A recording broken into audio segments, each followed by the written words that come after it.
Hi friends, আমরা বন্যা tour দিতে যাচ্ছি। কেমন? হ্যাঁ, অদ্ভুত হলেও সত্য, এমনও অনেক মানুষ বের হয়েছে যাদের কাছে এখন বন্যার্তদের সাহায্য করা একটা বিজনেস, একটা ট্রেন্ডে পরিণত হয়েছে। এবং এই মেন্টালিটি নিয়ে যারা বন্যার এলাকায় যাচ্ছে তাদের জন্য উল্টো যারা প্রকৃত অর্থেই সাহায্য করতে এসছে তাদেরই ঝামেলা হচ্ছে। ইনফ্যাক্ট বন্যার কবলে পড়া মানুষেরাও চরম বিরক্ত তাদের এই ট্রেন্ডের কারণে। কিছু ভিডিওস, কিছু ছবি তো অলরেডি সোশ্যাল মিডিয়ায় ভাইরাল হয়েছে, যেখানে আনন্দ করতে করতে 15-20 জন মিলে নিজ উদ্যোগেই বের হচ্ছে, নৌকায় আবার চেপে চেপে যাচ্ছে।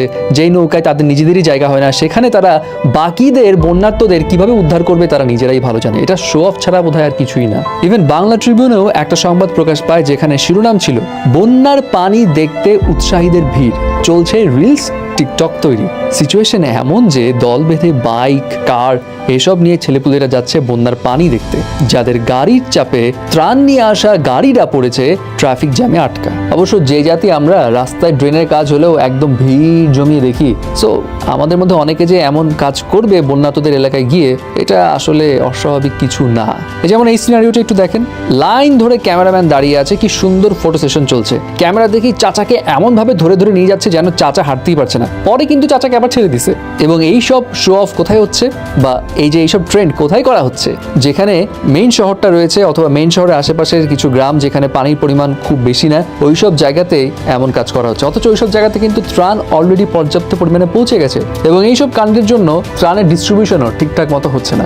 অনেক এলাকায় যেখানে ত্রাণ পৌঁছাতে পারেনি বা যেসব এলাকায় অনেকে যায়নি, সেসব জায়গাতে মানুষ যাবে কি যাবে না কনফিউশন হয়ে গেছে, কারণ ওই জায়গাগুলো নিয়ে তো সবাই কথা বলছে না। আবার এইসবের মাঝে কন্টেন্ট ক্রিয়েটর মিরাজ আফ্রিদি, সেও পড়ে গেছে বিপাকে, সমালোচনায় পড়েছে, কারণ সেও গিয়েছে বন্যাতদের সাহায্য করতে। এবং সবাই জানে যে মিরাজ আফ্রিদির জন্ম থেকে দুটো হাত নেই, সো সে কিভাবে সাহায্য করতে চায়? তার তো নিজেরই দরকার 2-3 জন মানুষের সাহায্য। অ্যান্ড পাবলিকরা এইসব কথা বলে ট্রোল করছে এবং বলছে এই ছবি নিয়ে ট্রোল হওয়া উচিত, হাহা রিয়াক্টে ভরে ফেলেন। কেউ এই লোকের পক্ষে সাফাই গাইতে আসেন না, সিম্পাথি দেখিয়েন না, এটা ফাইজলামি একটা। অনেকের মতে যেখানে তুখোর সাঁতারুরা এসব স্পটে গিয়ে নিজেদের সামলাতে পারছে না, সেখানে তিনি গিয়ে কি করবেন? 2 লাখ টাকা দান করে স্টোরি কইরা টিকটক ফেসবুকে দিয়ে 5 লাখ টাকা কামানোর ধান্দায় গেছে। এই সবই হচ্ছে একদম ধান্দাবাজি। আবার অনেকে বলছে, ভাই এভাবে কুইক কনক্লুশনে আসা ঠিক না। হয়তো মিরাজ দুর্গম এলাকার স্পটে যাবে না, হয়তো সে নিজে তদারকি করবে সবকিছু ঠিকঠাক হচ্ছে কিনা, আগে এভাবে জাজ না করি। যাই হোক, এখন মোট কথা, কে যে প্রকৃত অর্থে সাহায্য করতে যাচ্ছে আবার কে যে ঠিকঠাক আপডেট জানাতে যাচ্ছে, এটা নিয়ে একটু মানুষের মধ্যে মতবিরোধ তৈরি হয়েছে। কারণ ওই যে রিলস, টিকটক বানাচ্ছে সবাই খুব অদ্ভুতভাবে হেসে হেসে। এখানে একটা বিষয় আপনাকে মানতে হবে, ভাই সাহায্য করা কোনো ছেলে খেলা না যে মন চাইলো চলে গেলাম। আপনার যদি পূর্ব এক্সপিরিয়েন্স না থাকে বা ক্রাউড সামলানোর কোনো এক্সপিরিয়েন্স না থাকে, তাহলে সেখানে না যাওয়াই বেটার। আবার আপনি সাঁতার না জানলে নিজেও ডুবে যেতে পারেন। শারীরিক সামর্থ্য না থাকলে আপনার টিম আপনাকে নিয়ে ঝামেলায় পড়তে পারে। সশরীরে গিয়েই যে সেখানে হেল্প করতে হবে এমন তো নয়। আপনি কোনো ফাউন্ডেশনে ডোনেট করুন, ত্রাণগুলো গুছিয়ে দিন সেফ জায়গা থেকে, এটাও তো একটা বড় কন্ট্রিবিউশন। সাহায্য করতে যাওয়া অবশ্যই অন্যায়ের কিছু না, বরং প্রশংসনীয় কাজ। কিন্তু এই সাহায্যের নামে বেশি বেশি ফটো সেশন, রিলস বানানো, এটা একটু বিরক্তিকর। আর তাছাড়া কাপড় যখন ভিজিয়েছেন তখন শক্তি সামর্থ্য থাকলে এমন গ্রামগুলোতেও যান যেখানে কেউ ওভাবে যাচ্ছে না, কেউ ওভাবে পৌঁছাচ্ছে না। এক জায়গায় সবাই জড়ো হলে তো কোনো লাভের লাভ হবে না। আরেকটা বিষয়, সেটা হচ্ছে অনেকে ত্রাণ দিয়ে যে যাকে ত্রাণ দিচ্ছেন তার সাথে ফটো তুলছেন, এটাও কিন্তু একটু বিরক্তিকর। ইনফ্যাক্ট এমনও হয়েছে যে মসজিদের মাইকিংয়ে এলাকাবাসীরা জানাচ্ছে, দয়া করে কেউ ছবি ভিডিও করবেন না, কারণ আমরা কেউ ভিখারি না, জাস্ট পরিস্থিতির শিকার। এখন অনেকে বলতে পারেন, আমরা যদি ছবি, ভিডিও, লাইভ না করি, আপডেট যদি না জানাই, তাহলে মানুষ জানবে কিভাবে যে পরিস্থিতি কতটা খারাপ? অবশ্যই জানানো উচিত, পরিস্থিতি আপডেট জানানো উচিত। অনেকে জানাচ্ছেও ঠিকঠাক মতো। কিন্তু ভাই আপনাকে একটা জিনিস বুঝতে হবে, এইসব আপডেট জানানো বা ভিডিও করে সবকিছু দেখানোরও একটা ভঙ্গি থাকে। আপনি কাজের ফাঁকে একবার দেখান বা দিন শেষে 1 থেকে 2টা ভিডিওস বা লাইভ করে আপডেট দেন, কিন্তু ঘন ঘন ক্যামেরাটা অন করে এলাকাবাসীকে বিরক্ত করে ভিডিও করে করে পাবলিশ করলে আপনার ইন্টেনশন নিয়ে কিন্তু প্রশ্ন তুলবে। আপনার যদি নেক ইন্টেনশন থাকেও, তারপরেও মানুষ বলবে ভিউ ব্যবসায়ী।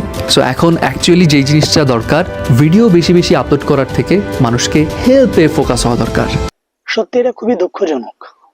সত্যি অনেক মানুষ সেখানে গিয়েছে শুধুমাত্র ভিডিও করার জন্য, শুধুমাত্র ভিউ পাওয়ার জন্য। অনেকে গেছে, অনেক যারা মোটামুটি যাদের পরিচিতি আছে সমাজে, দেশে, ঠিক আছে, তারাও চলে গেছে। ওই যে ওখানে গেলেই একটা ভিউ, মানে ভিউ তো হবে, সেলফি ভিউ, আমরা আসছি, লোক দেখানো, অনেক কিছু না, যার কারণে গেছে অনেকে। কিন্তু এটা মোটে উচিত হয়নি, কারণ এটা খুবই একটা দুর্বিষহ সময়। যারা এই বন্যায় পতিত হয়েছে শুধুমাত্র তারাই ভালো জানে। তো আমাদের উচিত ছিল যে যতটুকু আমরা পারি নিজের থেকে, ভাবে যেভাবে হোক না কেন, সেটা ট্রাস্টেড যেগুলো মাধ্যম আছে সেগুলোকে দিয়ে দেওয়া, তারা গিয়ে কাজ করুক। আপনি যদি পারেন, এটা really I will appreciate that. But যারা আসলে ভিউর জন্য গেছে, ওখানে ওখানে গিয়ে ভিডিও করার জন্য গেছে, এটা কিন্তু খুবই একটা নিন্দনীয় কাজ। ঠিক আছে, সো আমাদের এই বিষয়গুলো অবশ্যই মাথায় রাখা উচিত, কারণ যারা এই বিপদের সম্মুখীন হয়েছে শুধুমাত্র তারাই জানে যে কি অবস্থা। আমরা তো ভিডিওতে দেখলামই, একটা ভালো মানুষকে কতটুক জলের মধ্যে, কতটুক পানির মধ্যে দু হাত ধরে নিয়ে যাচ্ছে, মনে হচ্ছে যে হ্যাঁ সে ডুবে হারিয়ে যাচ্ছিল, ওকে হ্যাঁ ওরা উদ্ধার করেছে, সামনে থেকে 2-4 জন cameraman. Ah, what is the view. যাই হোক, আসলে আমাদের এগুলা ইগনোর করা উচিত। এই দুর্বিষহ সময়ে এসে এগুলো না করাটাই উচিত।